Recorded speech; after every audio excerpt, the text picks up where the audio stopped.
बिराद मोजां मोनदों जों फार्स्ट टाइम बानायफैदों आरो बाहाय बिराद मोजां मोनदों बाहागो लाफैनो मोननानै बिटिआरनि सदर सहर क'क्राझारनि दिमोलगावआव थानाय क'क्राझार प्लेनेटेरियाम एन्ड साइन्स सेन्टाराव सानथामनि हाबाफारिजों स्काल्पचार एबा महर दानख'नाय मावबादाया दिनै जोब्बाय।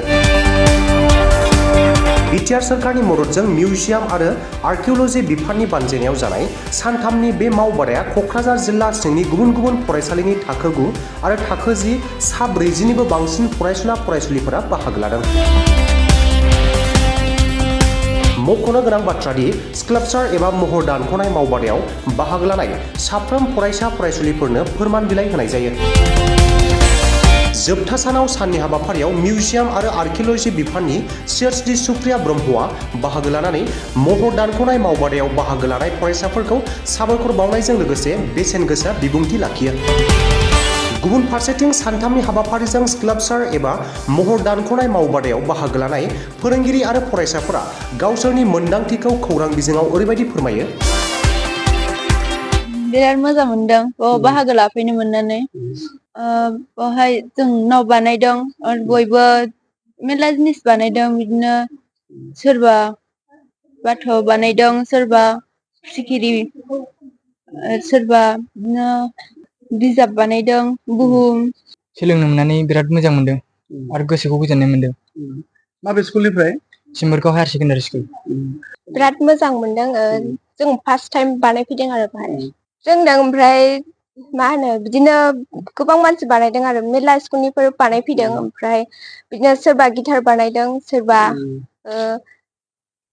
ना बानायदों ओमफ्राय सोरबा बुहुम बानायदों ओमफ्राय बिराद मोजां मोनदों आरो फार्स्ट टाइम बानायफैदों। जोङो थिथागुरि हाइ स्कुलनिफ्राय फैदों। ओरैनोथ' दा मोजां खामाना जेनेबा एसे लं टाइम लानो मोननायबा मोजां जाबावगोन आरो दा सानथामल' नालाय एसे जा रोंदों बाहायनो जा फोरोंदों बेखौनो रोंदों आरो गथ'फ्रा थिगैनो दं उनफ्राव माने गोबाव सम लानानै जुदि माबाबावोबा साबसिन जागोन सानो आं। दा बे सानथामाव बेसेबां इनपुट मोनदों उन्दैफोरखौ?